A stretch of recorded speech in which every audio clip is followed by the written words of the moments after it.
मेरी आज की स्टोरी का टॉपिक है व्यापारी और भिखारी। वनज करो वनचारियो, वक्कर लियो समाल। एक व्यापारी एक महात्मा जी की कुटिया में हर रोज बिना नागा जाता और हाथ जोड़कर हर रोज ये कहता कि मैं इतना प्रसाद चढ़ाऊंगा, मेरे व्यापार में बढ़ोतरी हो। हर रोज ऐसे ही वो आता और वो जो जो महात्मा जी थे वो हर रोज देखते।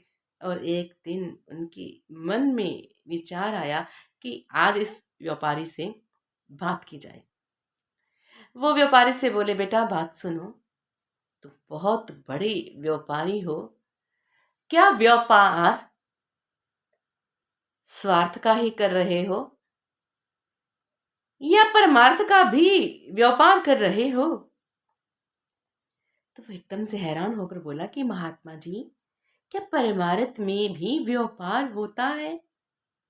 तो वो एकदम से तपाक से बोले, तुमने तो परमार्थ को भी व्यापार बना रखा है, लेकिन ये सही नहीं है, इसलिए तो मैंने आज तुमसे बात की है। तो वो बोला, कैसे? तो महात्मा जी बोले, तुम हर रोज भिखारी की तरह ऐसे हाथ जोड़कर परमात्मा के आगे बैठ जाते हो और हर रोज ये कहते हो कि मेरा ये बन जाए वो बन जाए, और कुछ पैसों का प्रसाद चढ़ा देते हो। व्यापार ही तो कर रहे हो। क्या वो तुम्हारे प्रसाद का भूखा है? ये तो तुम्हारे पास जो भी है उसका दिया हुआ है। जैसे तुमने कर्म किए वैसा तुम्हें दे दिया उसने। लेकिन जो व्यापार उसने तुम्हें करने के लिए भेजा, क्या वो कर रहे हो? तो एकदम से हैरान हो गया, बोला, कौन सा व्यापार महात्मा जी? तो महात्मा जी बोले, अरे जब तुम इस दुनिया में आए थे खाली हाथ ही तो आए थे, लेकिन एक पूंजी सांसों को, सांसों के लाल हीरे मोती, सांसों रूपी तुम्हें दिए थे। क्या इनका व्यापार करना शुरू किया या नहीं? तुम्हें पता है पिछले जमाने में मोटर गाड़ी नहीं होती थी, तब लोग क्या करते थे? अपने घर से कुछ धन राशि ले जाते और बड़े बुजुर्ग कहते, माँ बाप कहते कि ये लेकर जा रहे हो, चौगुना करके लेके आना। अब कुछ लोग तो जो जानते थे कि घर में वापस जाना है, व्यापार में मन लगाकर व्यापार करते, और कुछ लोग जो ये सोचते कि धन मिल गया अब बस ठीक है, ऐश प्रस्ती करनी है, दोस्तों मित्रों रिश्तेदारों में बस ठीक है, हंसी ठट्ठे और अपनी ऐश प्रस्ती में धन को गवा देते थे। और जब जाने का वक्त होता था घर में, तो फिर सोचते कि अब मैं क्या करूं, कौन सा मुंह लेकर जाऊं। और जब धन खत्म हो जाता तो वो जो यार मित्र थे, रिश्तेदार थे, वो भी मुंह छुपाने लग जाते कि अब इसके पास क्या है, क्यों मिला जाए इससे। तो जो घर में धन लेकर आता था तो वो शोभा पाता था। अब तुम बताओ, क्या इस सांसों रूपी खजाने का इस्तेमाल करते हो या नहीं? तो व्यापारी बोला, वो कैसे?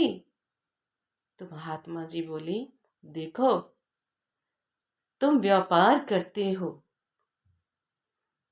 उसमें बढ़ोतरी मिलती है, खुशी होती है ना तुम्हें। अब जो मालिक का व्यापार है वो इन सांसों से करना है, उसका भजन सुमिरन करके। क्या रात को बैठते हो या नहीं? या दिन भर अपने काम काज में लगकर रात में मित्रों के साथ निंदा चुगली में मुंह से मुंह जोड़कर निंदा चुगली करते रहते हो? अपने इस सर पे लोगों का भार उठाते हो, लोगों के मैले कपड़े धोते हो, उनके कर्मों के उनकी मैल अपने सर पे तो नहीं चढ़ा रहे। बेटा, मालिक का जो सुमिरन है, मालिक का जो भजन है, जो मालिक ने सांसें दी थी, उन सांसों के खजाने को बढ़ा रहे हो या नहीं? कहीं ये ना हो कि जब तुम वहां जाओ तो वहां से भी धकेले जाओ कि कौन है जो सांसों की पूंजी को ऐसे ही गवा कर आ गया। तो व्यापारी हाथ जोड़कर बोला, महात्मा जी, मुझे माफ कर दीजिए। आज मुझे पता चल गया कि परमार्थ का व्यापार कैसे करना है। मैं आज से ही शुरू करूंगा। वो आदमी जब बाहर निकला तो बाहर ना एक एक भिखारी था जो हर रोज बिना नागा वहां बैठता था। अब जैसे महात्मा जी ने उस व्यापारी को बताया कि भाई, व्यापार जो है वो, अगर हम कुछ लेते हैं तो आगे से देते हैं ना, या हम कुछ देते हैं तो आगे से लेते हैं, ऐसे ही होता है ना। तो परमात्मा भी कहता है कि तुम मुझे अपना टाइम दो, मैं तुझे वो सारा कुछ दे दूंगा। जब तुम्हारा ये शरीर तुम्हारा साथ छोड़ जाएगा, तुम तुम खाक हो जाओगे और तुम्हारी आत्मा ऊपर आएगी। तो वो जो तुम्हारा टाइम होगा, उसके इवज में मैं तुम्हें वो दूंगा जहां से तुम वापस कभी नहीं आओगे, जन्म मरण के चक्कर में नहीं पड़ोगे। तो ये चीज अपने दिमाग में लेकर वो व्यापारी चला गया। तो अभी मैंने आपको बताया कि भिखारी हर रोज वहां बैठता था। तो वो भिखारी जल्दी से आया उस व्यापारी के पास और हाथ आगे करके बोला, बाबा, कुछ दे दो। तो वो व्यापारी बोला कि मैं ऐसे ही कुछ नहीं देता, तुम मुझे कुछ दो, उसके इवज में मैं तुम्हें कुछ दूंगा। वो भिखारी सोचने लगा कि ये मेरे को क्या कहकर चले गए। वो सोचता रहा और उसके माइंड में दूसरे दिन आया कि यहाँ कितने सारे फूल खिले हुए हैं, शायद मैं ये सबको दूंगा तो मेरे को अच्छी भिक्षा मिलेगी। तो उसने क्या किया, बहुत सारे फूल वहां से तोड़े और सबको फूल देकर भिक्षा लेने लग गया। और लोग भी फूल लेते और उसको रुपया दे देते। फिर कुछ दिनों के बाद वही व्यापारी से फिर से मिला, तो फिर से उसने एक फूल दिया, तो व्यापारी ने एक नोट निकाल कर दे दिया। तो वो भिखारी बोला कि आपको याद है, मैं पहले भी आपसे मिला था और आपने मुझे एक पाठ पढ़ाया था। तो व्यापारी बोला, हाँ हाँ हाँ, मुझे याद है। अब तुम भी व्यापारी बन गए। तो वो फिर से सोचने लगा कि ये क्या कह रहा है, मैं तो फूल देकर भीख ले रहा हूं। फिर उसने क्या किया, उसके उसके मन में वही बात चलती रही।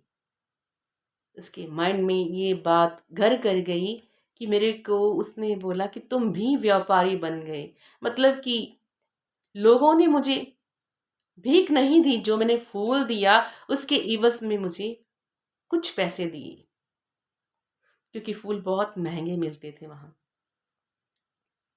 तो उसने पता क्या किया, उसने दूसरे शहर से और फूल खरीदे, जो उसने भिक्षा भिक्षा में पैसे इकट्ठे हुए थे ना उसके पास, उसने उन पैसों से बहुत से फूल खरीदे और फूलों का व्यापार करना शुरू कर दिया।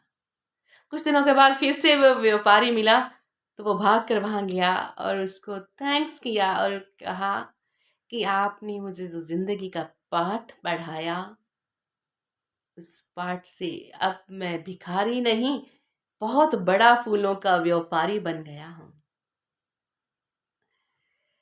तो ये थी भिखारी और व्यापारी की कहानी। इसी से हमें भी पता चलता है कि हमें भी उस मालिक ने जो सांसें दी है, उनका वरस उनका व्यापार कैसे करना है। वो मालिक करे, वो दया मेर करे। हम भी उस मालिक द्वारा दिए हुए सांसों से उस मालिक की असली नाम खजाने के साथ जुड़ जाएं, उसकी याद में जुड़ जाएं।